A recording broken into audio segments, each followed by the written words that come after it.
Hello, this is Yahweasel, and this... Copyright by Squaresoft and not Demiforce... Well, I guess 2003 Demiforce did the translation. Whatever. That's... Copyright Squaresoft with some words by Demisoft in English. It was then that I opened the notebook my mother had given me. She said she found it while cleaning out the closet. It was the only color item in the universe. I can say words. Crumbling and covered with dust. It turned out to be the diary of my long-lost grandfather. I didn't have time to read that. I've discovered the secret of color. Everything else is gray. Do you still remember how we first met and all of our adventures since? It all seems like such a dream nowadays. A radical dream. You are a piece of star that fell from the sky. The timing's a bit weird, probably because it was originally Japanese and it has different sort of density. Whenever I want to return to those days long gone, I close my eyes and whisper your name into the evening sky. Brian. I mean, Kid. Not that Kid is a name either.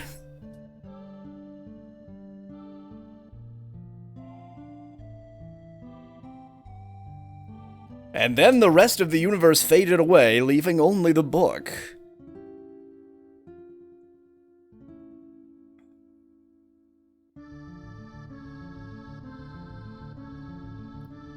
I'd like to talk about what this game is. Kid!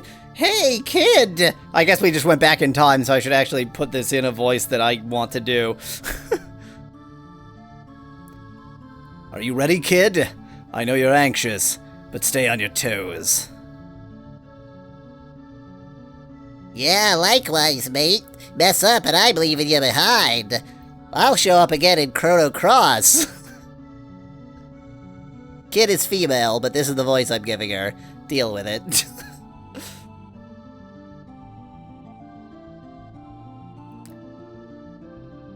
Come on, Magil. I don't know if that's even me. That bastard Lynx is also gonna show up again in Chrono Cross.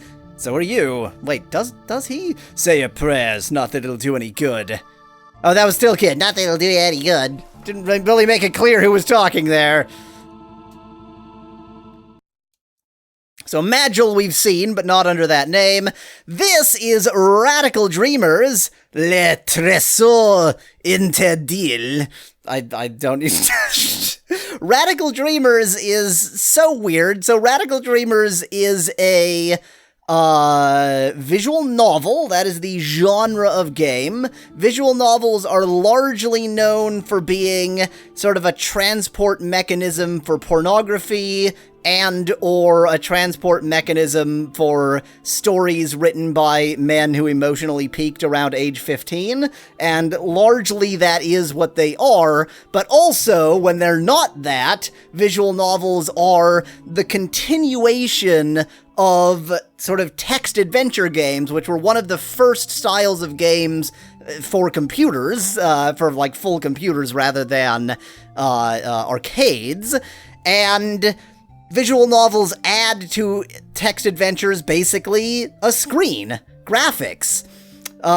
So that's, they're visual novels in the same way that an interactive fiction is just a novel that you can interact with. A visual novel adds graphics to that. I can't skip this. Are you kidding me? I'm pressing all the buttons. Wow. We can skip this with fast motion. Jeez. So, the other weird thing about Radical Dreamers is that it was delivered through SNES's satellite device that was only ever available in Japan. So, it was certainly never offered in English originally. This was translated, that's why the copyright shows the translator as well. And my buttons aren't working at all. Great. Please hold. We return. Hey, I can press buttons now. That's like a huge improvement. So this game was delivered via satellite. Le text speed, le slow est le plus. It doesn't even let me choose slow, just normal or fast. Okay, I'll go with fast then. Congratulations on your English. Oh, that sure isn't fast. So, this game, you cannot play through this once. I mean, you can, but you must play through it multiple times, really, to get all of the various sort of routes through it. And in fact, it unlocks routes when you... Like, certain routes aren't available until you've already been through it. It's very weird. You'll see as we go along. Boy, did her information help. I thought the perimeter's counterspell... Oh, this must be Magil. Boy, did her information help. I thought the perimeter's counterspell would be quite a problem. Kid's braid sways gently from side to side in the cool nighttime breeze. So far, we've managed to slip through the magical shield network undetected and sneak into Lynx's domain. Still, this inner region can make for some pretty rough travel. Kid, Magil, and I comprise this party of 3. There they are! Told you it was a graphical, thing. It's been something like 3 years since Kid and I met. Back then, I was a drifter, wandering wherever my music led me. I'm a bard? During my stay in the remote town of I ended up running into a girl who later joined me, leading to the beginning of all this. That girl was a child. I mean, her name was Kid. Kid is a thief, of course, like everyone who's a child. Like everyone named Kid, not even 17 years old, already she's widely renowned as a top professional thief. To make matters worse, she's cute, devilishly stylish, and has a sparkling personality. Yeah, she looks devilishly stylish, what with her wearing just like a brown tunic. So stylish, and has a sparkling personality, and boy, she can cook. If you ask her, that is. As opposed to if you don't ask her, but, like, she doesn't spontaneously cook, you know, like all people. Well, to be completely honest, she has her share of problems as well. Such as being a thief! She likes to think of herself as kind of Robin Hood, stealing from the rich and giving to the poor, but that's just not the case. At times, her sharp tongue can get the best of her, viciously lashing out at anyone who stands in her way. She exaggerates every other word and sometimes lies outright.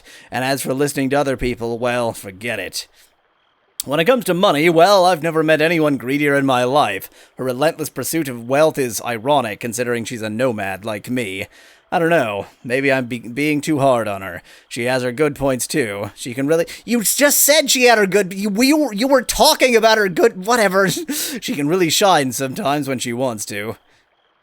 Glancing back over my shoulder, I notice a silhouette silently emerging from the grove that looks suspiciously like Magus from another video game, but his name is Magil, so it certainly can't be the same person. Magil. This associate of Kid's is known to us only as Magil of the Shadows. Ooh, dramatic.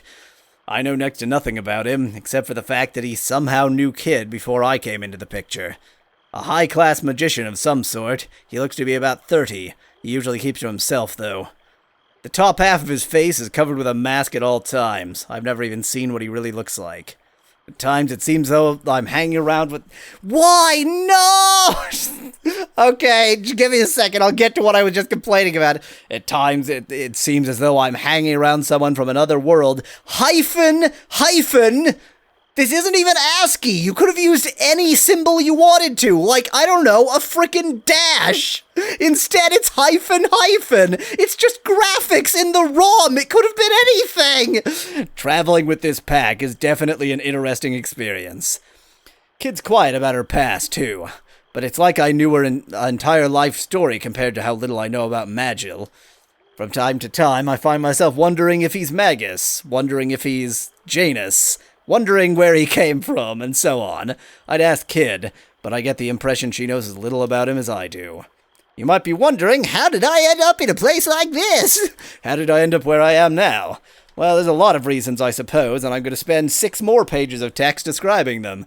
I guess you could say that life doesn't always go how you plan. Suddenly, Kid comes to an abrupt stop.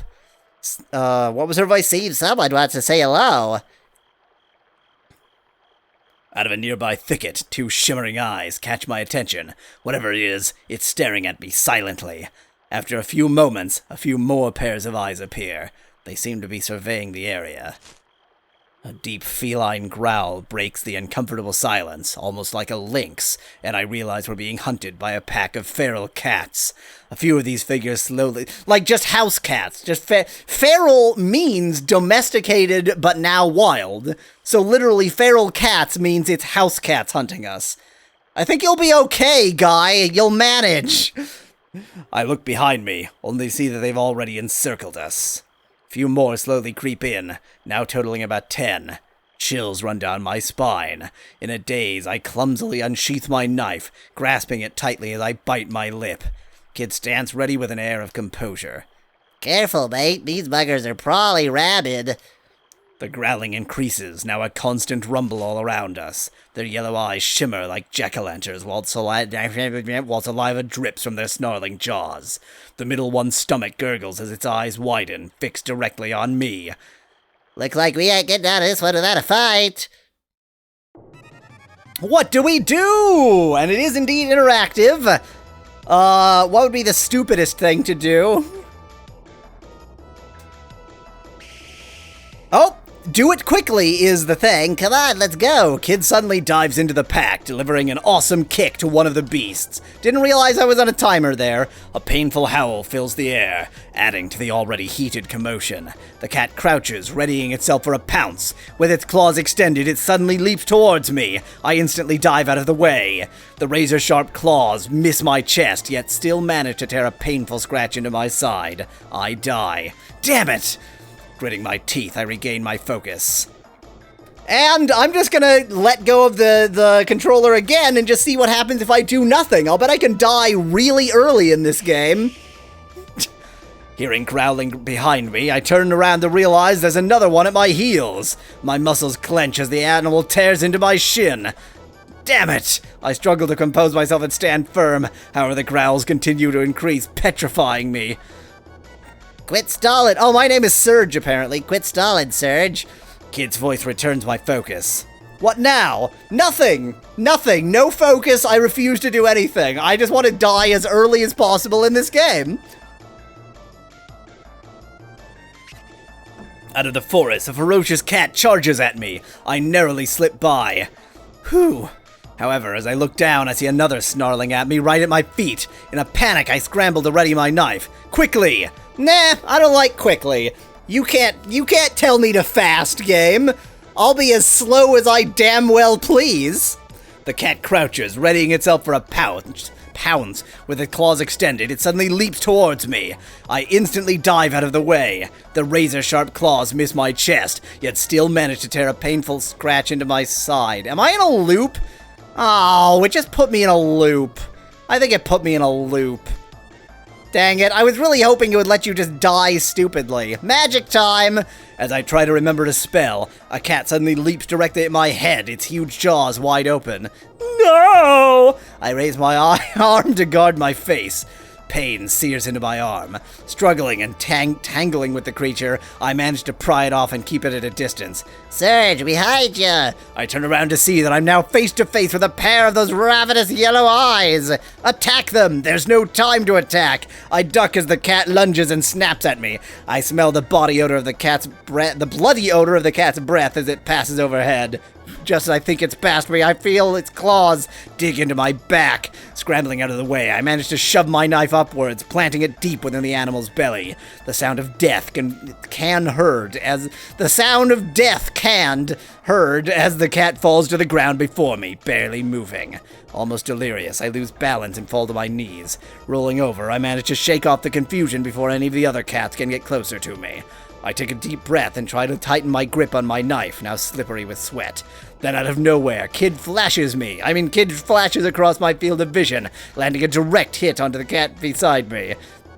The cat screeches in pain as Kid pins it to the ground, stomping and kicking it with all her rage. Without a moment's delay, she boots the animal up underneath its jaw. It moves no more. All of a sudden, the crazed atmosphere gives way to a war cry behind me. I rip around to see Magil's Inferno spell, setting a cat's head ablaze. It jumps up, screeching and howling in madness before running away wildly. In confusion, it runs directly into a tree and knocks itself out cold. Well, the dramatic music's gone, so I guess we survived that. I guess it won't let you die that early. I look around and see that only one of the pack hasn't been taken care of yet. As Kid and I start to close in on the beast, it bolts, fearing for its life. I did just save state there. Since this was delivered over satellite, there was no way to save at all. There's no saving built into the game. So I am going to save state. Too bad. Well, that was some workout, eh, mate? My voice is subtly changing, says Kid, coming towards me as she tends to her arm. I take a deep breath as I look around, trying not to step on too many of the bodies. I can step on a few, though. Am I going to be alright? Is it going to give me an option? Can I choose no? I sure took some blows back there. I'll be the first. No, you took some scratches. Blows are blunt attacks. I'll be the first to admit I really haven't been in too many of these situations before. Danger wasn't my calling, I suppose. I try to look at Janus, Magil, despite knowing how he'll react. Are you all right? With an expressionless face, he looks down at me blankly. You need not worry about me! Wow, the affection just overflowing from that guy is just overflowing. However, I probably shouldn't start complaining now. We've still got a long way to go. We haven't even set foot inside Viper Manor yet. What a name. Kid glances over at me, seeming eager as ever, ready to tackle what's next. You gonna hang around all night or what, mate? No way, let's go. Yeah, let's go, whatever. Hey, come here. Trying to ignore my aches and pains, I head over towards Kid. Good job back there, mate. She comes closer. I can see the reflection of the moon in her eyes, as she gives me a warm, comforting punch in the gut. But come on, we can't just stand around all night. There's treasure waiting to be found. I'm still lost in her eyes as she starts to set me off. Hey, here's some of that classic visual novel story as written by someone who emotionally peaked at 15. Magil continues behind her without a hitch. I hurry to catch up behind the two. In a place like this, getting separated would be a bad idea. We continue to make our way through this natural labyrinth of wood and rock. Somewhere, quietly waiting within this huge forest, Viper Manor beckons us. Deep within lies the treasure we've come for. $12.37. Lord Lynx, as he's formerly known, is an aristocrat who governs the Regiona. Surely Regiona, if it's a word, is just a cognative region. He governs the region, Outlands. From the way Kid talks, he's apparently an old adversary of hers. Adversary, that's a word. Tonight, our goal is Lord Lynx's most prized possession, his left eyeball. A scarlet jewel known as the Frozen Flame. Besides being priceless, some say this beautiful stone harbors some sort of mystical power. They say many people have sought after the flame, but none have been victorious in stealing it. Viper Manor has claimed many lives. But we will succeed, because we can always restart the game, unlike the others. We pride ourselves on making the impossible possible. Besides, the way Kid talks about Link sometimes sounds like she's got an awfully personal vendetta against him. We can't lose. We've come too far to lose. We've been writing since we were 15 years old and haven't changed at all since then. And so, after having spent countless hours crossing this dreary, lonesome forest, the silhouette of a towering mansion finally comes into view through the trees. My throat hurts.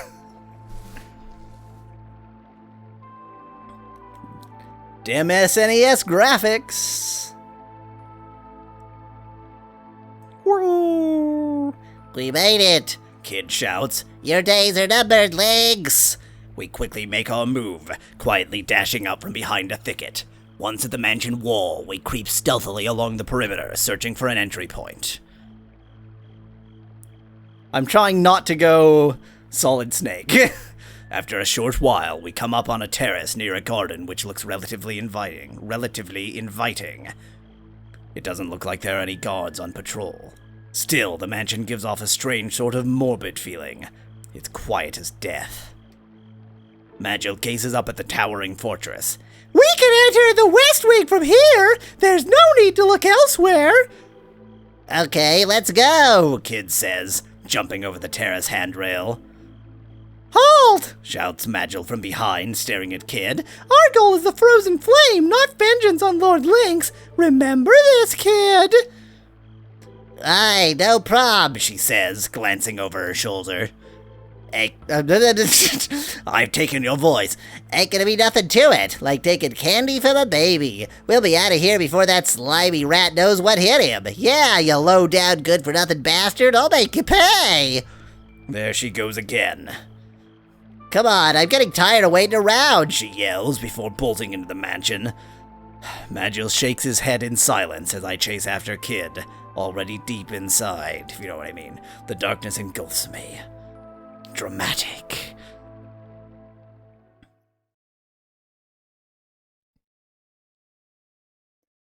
Passages extend to the left and right. Wherever we turn, darkness awaits. I always follow the left wall, so how about the left passage? As though we're inside a gigantic snake, the passageway twists and turns, stretching deeper and deeper into the mansion. We now stand in almost complete and utter darkness. Just a trace of moonlight manages to illuminate the path. I stop for a moment and realize it's now completely silent. I feel as though we're being watched, silently, by every single being in this dreadful house. Taking a deep breath, I move on.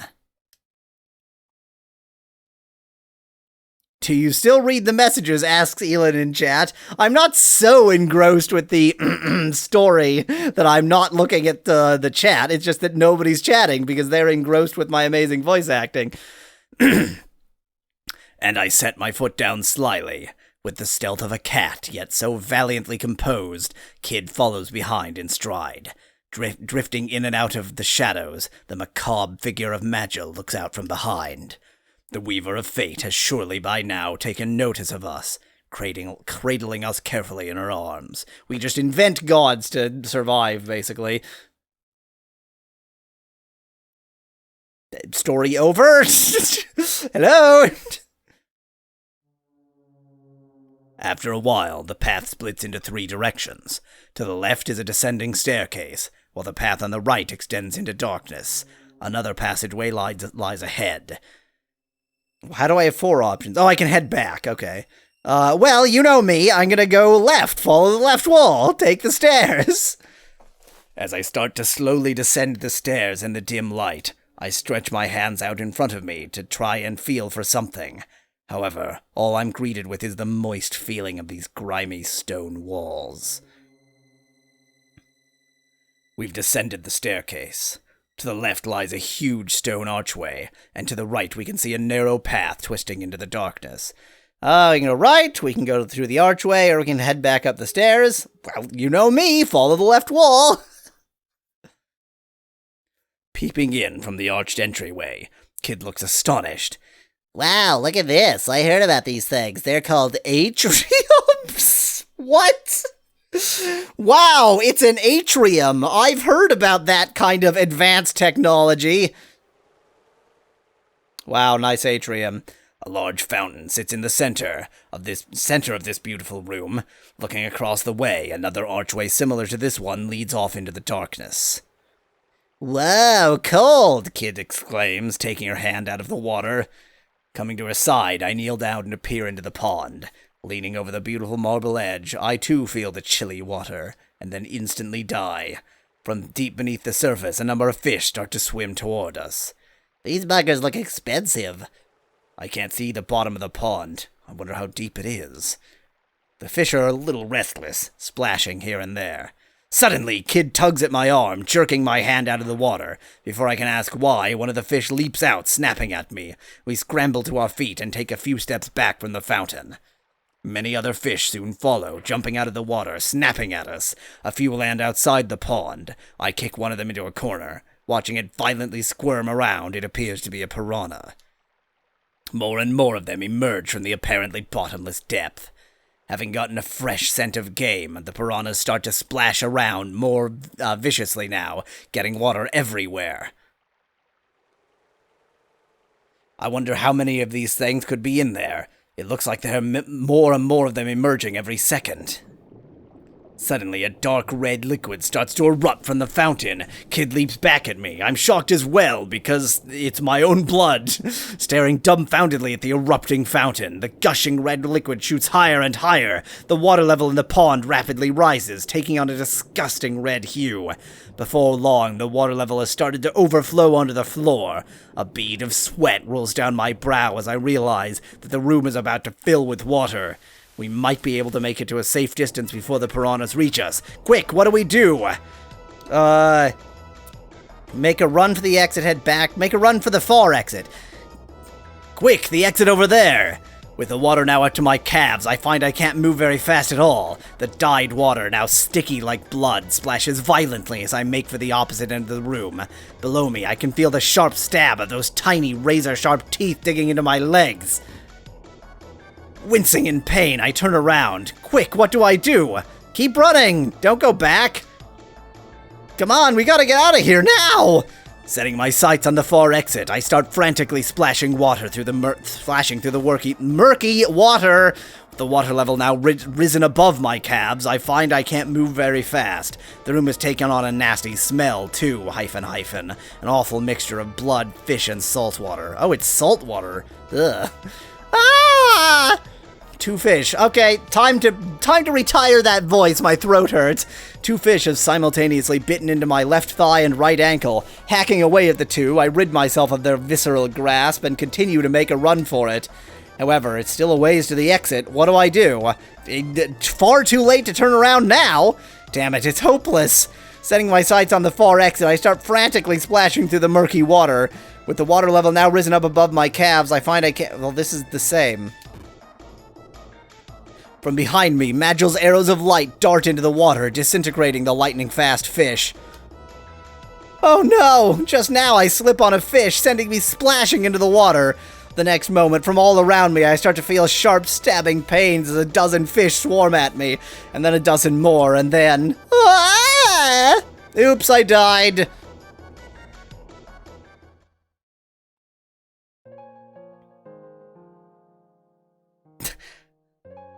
Gee, it was weird of my grandfather to write about the story of his own death.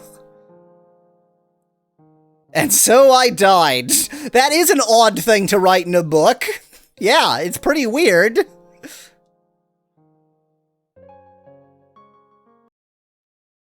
And then the game restarts. For next time, until then, thanks for watching. If you liked the video, I've got thousands more. Just click that channel button. Cheers. From Yahweasel.